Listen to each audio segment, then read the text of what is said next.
Mesdames et messieurs, bonjour et bienvenue sur You Midi. Installez-vous confortablement devant votre média panafricain comme il est de coutume.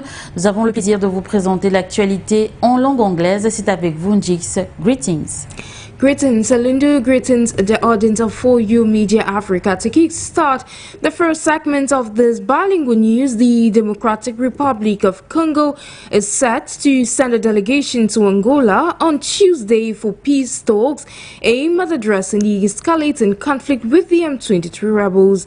The negotiations set to begin in Luanda, Angolan capital on March 18 mark a potential shift in President Felix Antoine Tshisekedi's stance, as he has previously refused direct dialogue with the rebel group. However, ongoing clashes and uncertainty over M23's participation cast doubt on the prospects for the breakthrough. Here is a recap of this latest development. Democratic Republic of Congo DRC will send a delegation to Angola on Tuesday for talks amid an escalating conflict with M23 rebels, whom Congo accuses of being backed by Rwanda. Angola announced last week the direct negotiations would begin in Luanda on March 18, 2025. President Felix Antoine Tshisekedi, who has previously refused to engage with M23, is reconsidering his stance following a series of military defeats and diminishing regional support. The composition of this Congolese delegation remains unclear, according to presidential spokesperson Tina Salama. M23 has acknowledged Angola's invitation but has not confirmed its participation. The rebel group has set conditions, including a public commitment from Tshisekedi to engage in direct negotiations.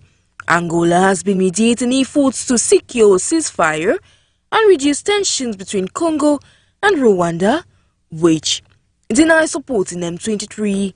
The conflict, deeply rooted in the aftermath of Rwanda's 1994 genocide and control over Congo's vast mineral wealth, has significantly worsened this year. M23 has made unprecedented territorial gains, seizing key areas in eastern Congo. According to the Congolese government, at least 7,000 people have been killed since January, while the United Nations estimates 600,000 have been displaced since November. On Saturday, Angolan President João Lourenço urged all parties to hold hostilities from midnight to create a conducive environment for negotiations. However, clashes reportedly continued on Sunday in the Walikale region, highlighting the fragility of past ceasefire attempts. Ahead of the talks, leaders of SADC and EAC would hold talks on quelling the ongoing tensions with respect to security on March 17, 2025. Still within the region, this time around we focus on neighboring Rwanda, where the nation's foreign minister Olivier Nduhungirehe has disclosed that East African country and Burundi have engaged in ongoing talks aimed at reaching a common understanding and to calm tensions that resulted from the conflict in the Eastern Democratic Republic of Congo. He was speaking during an interview during the weekend. Here is a recap with Chibuka. Speaking to the New Times on Friday, March 14, Rwanda's Minister of Foreign Affairs and International Cooperation, Olivier Nduhungirehe, says Rwanda and Burundi are engaged in ongoing talks aimed at reaching a common understanding and to calm tensions that resulted from the conflict in the Eastern Democratic Republic of Congo.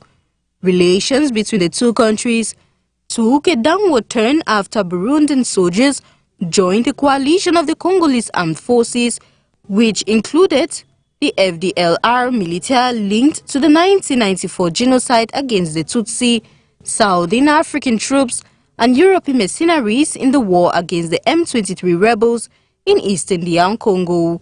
The Rwanda government expressed concerns that the coalition was planning to attack Rwanda, according to media sources. Bilateral relations also took a hit when Burundian President Evariste Ndayishimiye unilaterally closed its border with Rwanda accusing the East African country of being behind a December 2023 attack by Red Tabara, a Burundian armed group based in Eastern DR Congo, allegations Kigali dismissed. The security of our two countries is preserved.